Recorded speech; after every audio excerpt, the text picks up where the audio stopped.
If a man has sexual relations with another man, as he does with a woman, he has done what is detestable. Leviticus 20:13. Now, maybe you know this passage. It sounds a lot similar to the one we just did out of Leviticus 18:22, one of the clobber passages. And if you're tuning in, I don't agree with that verse, but you are a part of a series of teachings that are going through the traditional clobber passages used to condemn LGBTQ plus people and looking at how there might be a little bit more to the story. And so we're going to be looking at this passage and seeing what's actually happening here. So let's check it out. So friend of the well, Colby Martin, who's also the author of the book on clobber, an amazing book that goes through all of these clobber passages, talks about this specific verse, actually all of the verses, but this one specifically about the moral implications and the law that's being happened here. Because here's a little bit of the context of what's happening here, and Colby talks about this more in his book around the ritual and cultural implications and law that is being put down here. There's not a moral law that's being given to God's people here in Leviticus. But what's actually happening is talking about a cultural and ritual law, something to set them apart in a specific time and a place and a culture. But this was never meant to be forever guiding moral law. And if it was, good luck. There's 615 total Levitical laws, and I don't know that any of us can keep up with them. And Jesus himself would have made a point to say that the law wasn't meant to be fulfilled by us, but meant to point out how we maybe weren't getting it right and need to rely on God. Even more of an implication of the fact that this isn't moral and forever law, but this was contextual time and place. And this is a little bit of me thinking outside of this, but I was thinking about how Christians and really God's people for all of time have struggled with understanding their end. What does it mean to be a part of God's people? And unfortunately, humanity's way of knowing that we're in is often by determining who is out.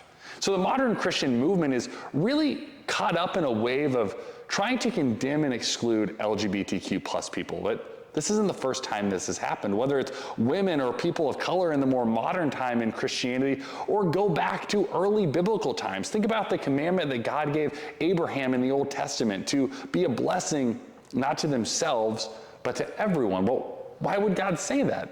Well, I would imagine that it's because our inclination as humans is to be a blessing to ourselves and to know that we are inside by knowing who is outside. God knew Abraham would probably keep this to himself, and God gave an imperative to go and share with the world and the nation. I mean, even Jesus, the end of Matthew's gospel says, go and make disciples of not some nations or the right nations or a few nations, but how many? All nations, right? The imperative is to share because God knows, Jesus knew, and we know today that we often define ourselves as inside by knowing who's on the outside.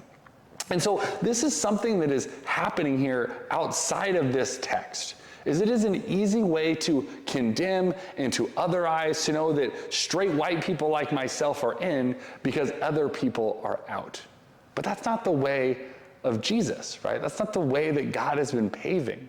God has been doing a work of radical inclusion, even in the hard, messy, ugly stuff in the Old Testament. From Genesis to Revelation is a story woven together of tables getting longer, of circles getting wider, not things getting shrunken and smaller. And whether it's through the mouthpiece of Jesus or through the prophets and the law, whatever it is that God has given God's people, it's always been a nudge to extend just a little bit further. So when we look at this passage in Leviticus, it sucks. It's not great, but there's context behind it. Just like the passage in Leviticus 18, the same one in Leviticus 20 has context in meaning and implications to those that are reading it. And I said this in the other video that we have to remember when reading the Bible, like, how do we go about reading it? Well, it was written for us, but it was not written to us. And that's important for us to know, especially when it relates to moral implications. Because the imperative here, again, cultural and ritualistic, is not moral in nature, and therefore was given to an audience in a specific time and place. Is the Bible for us? Yes. Can we find value in it? Yes. But was this specific story written to us in 2024 in America or whatever city or state or country you're in? The answer is it's no. Does that mean it's less valuable? No, I mean, it's very valuable, but context matters. And so my hope is that if you're interested in diving into a few of these clobber passages with us, this just wraps up our time with the Old Testament. We're going to go into some juicy ones in the New Testament, starting next with Romans. Many of you are interested in that one. And so I'm excited to dive into that one as we continue to unclobber some of these clobber passages that we find in the Bible, striving ultimately to do what God commanded us to do, to love God with all our heart, mind, soul, and strength, and to love our neighbor as ourselves. Let's do better at doing that. And I think in doing so, we're going to honor God and neighbor pretty well.